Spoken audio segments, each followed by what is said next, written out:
usable DNA, but still undergoing additional tests, we may learn more in time. But in a country famous for harboring hidden species, I wouldn't be at all surprised if the Fangolobolo turns out to be much more than just a myth. I'm no film critic, but if you ask me, last year's Oscar for Best Picture should have gone to Zombieland. So when I learned about a band of zombie-like ghosts haunting the remote island of Guam, it was a chance to bring my big screen obsession to life. Guam's native people, the Chamorro, say their island is haunted by the lingering spirits of their dead ancestors. These ghostly apparitions, called the TaoTao Mo'na, were once revered by the local population, but have evolved into something darker, attacking those who enter their sacred territory. Using generations of Chamorro accounts, we were able to conjure an image of this powerful island legend. The TaoTao Mo'na are ghostly spirits that materialize as human figures. They appear only at night and lurk in the thick jungles and limestone caves deep in Guam's forested interior. When they manifest, the TaoTao Mo'na appear human-like, with decaying bodies, their rotting flesh riddled with gaping holes.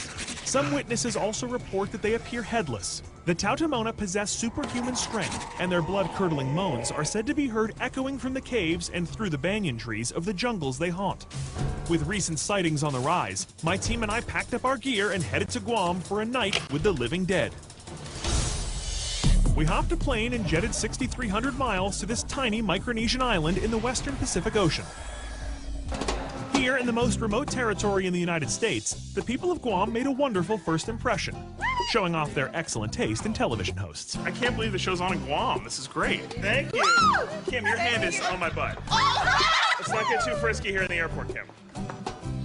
I'm famous in Guam.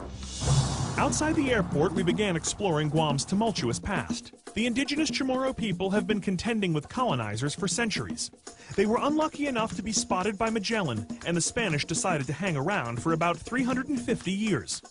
The island fell to the brutal rule of the Japanese during World War II, and is today a critical U.S. naval stronghold. Despite multiple landlords, the Chamorro have faithfully retained their 4,000-year-old customs and beliefs. But this technically being America, we decided to start out at Guam's version of the mall. Barracuda? And just like any shopping center, they had a DVD store. Man, this is from Blockbuster. My cameraman Dan found the guitar shop. Take me to destination truth. You ever heard that one? And I found Vanessa and Bobby running a gambling ring over at the pet store. I got $1 on Vanessa's turtle. Go. Yeah! Mine's broken. I took my winnings from the turtle race and treated my crew to a cool refreshment down at the food court. Can I have a coconut? It's $5 a piece. What? That's outrageous. I'll have one. We're doing a travel show. It's called World's Most Expensive Coconut Sellers. Yeah. 8 straws, please. You're only buying one coconut? Ramirez, they're $5 a coconut. We're on cable. With the team fed, we were ready to kick our investigation into high gear. The island of Guam is dotted with what are called laddie stones. These sacred rocks have long been associated with the TaoTao Mo'na. I met with Dr. Robert A. Underwood, president of the University of Guam, to get his perspective on these mysterious stones. Tell me about the laddie stones. What are they exactly? Well, they're pillars for homes for the most powerful people. They started appearing around 600 AD. So the great wonder is, how are these things erected, given the fact that it was all done by human power? What is the Chamorro explanation for how these massive capstones? TaoTao Mo'na. See, only a TaoTao Mo'na could pick that up. They're kind of like supernatural beings, able to, perform physical feats. And where do Chamorro today believe that the TaoTao Mo'na reside? Any place where there's laddie stones and banyan trees. Are they considered dangerous? They can be. If you're not mindful of their presence, then they will hurt you in some way. The doctor directed us across the island to meet a family that claims to have an actual audio recording of a TaoTao Mo'na. This I needed to hear. Let's talk about this audio recording. This recording is of me when I was 2 years old. What do we hear on this tape? You're going to hear my mother and myself interacting, and then you're going to hear an extra person chime in. And there's nobody else in the room during the recording? No. You want to go to school? I don't want to go to school. Why? Is that a voice that you heard when it was being recorded? No. And who do you think that person is? Do you think it's the TaoTao Mo'na? It is a TaoTao Mo'na. Yeah, I mean, I know that for a fact. Can we take it with us and give it a closer listen? Sure. We made a copy of the audio file to bring back to Los Angeles for further analysis. We then tracked down a notorious chamorro man who has been plucking laddie stones from the jungle and bringing them to his home, tempting his fate with the TaoTao Mo'na. Do you believe that the TaoTao Mo'na can be dangerous? Yes. You do? I do. And if I'm looking for a TaoTao Mo'na, where would you tell me to go? All around the mountains in there, there's a lot of TaoTao Mo'na spirits. There are? Yeah. And do you think I have a chance of experiencing their power? I wouldn't want to experience that because they can make people sick and then they'll die. I also can't help notice you have a sweet jet ski here in the yard. Yeah. When was the last time this thing was in the water? About 5 years ago. It looks like it might need a little work. Yeah, I believe so. I'll give you $50. He didn't seem to be going for my offer, so we hit the road. My team and I traveled to the edge of the island to seek out a chamorro tribal leader named Ko. Since the TaoTao Mo'na inhabit native territory, it was imperative that we get permission before entering this sacred land. Hello. Hey, Hafade. Hafade. Hafade, welcome to Guam. Thank you very much. Welcome to the beautiful village of Hilaan. Ko led us deep into the jungle to conduct a centuries-old and seldom witnessed ceremony to communicate with his ancestors.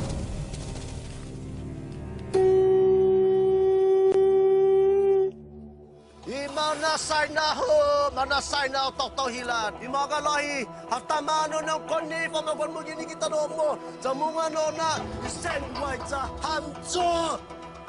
With the ritual complete, Ko told us the spirits would allow for our safe passage.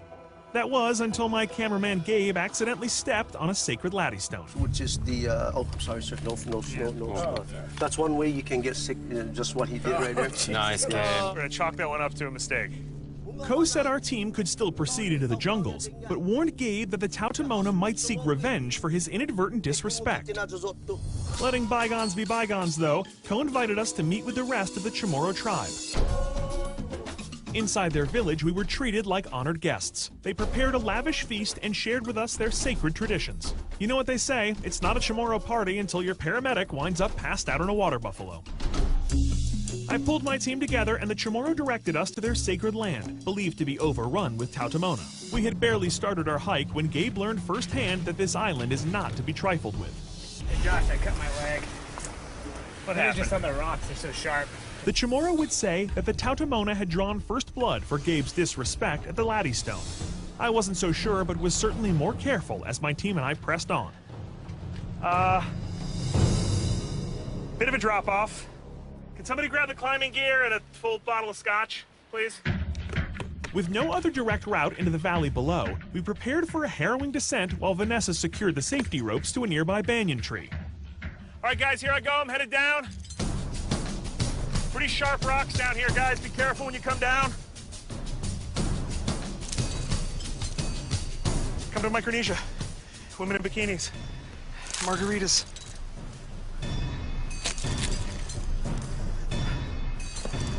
Okay, I'm down! One by one, the team carefully made their way down the dangerous cliff. Next, it was my tech manager Vanessa's turn to make the descent. Okay, Vanessa's coming down. Oh, I'm slipping. Oh, God.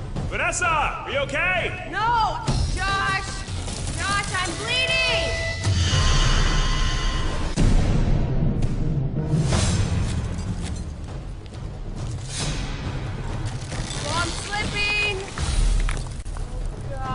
Vanessa, are you okay? No!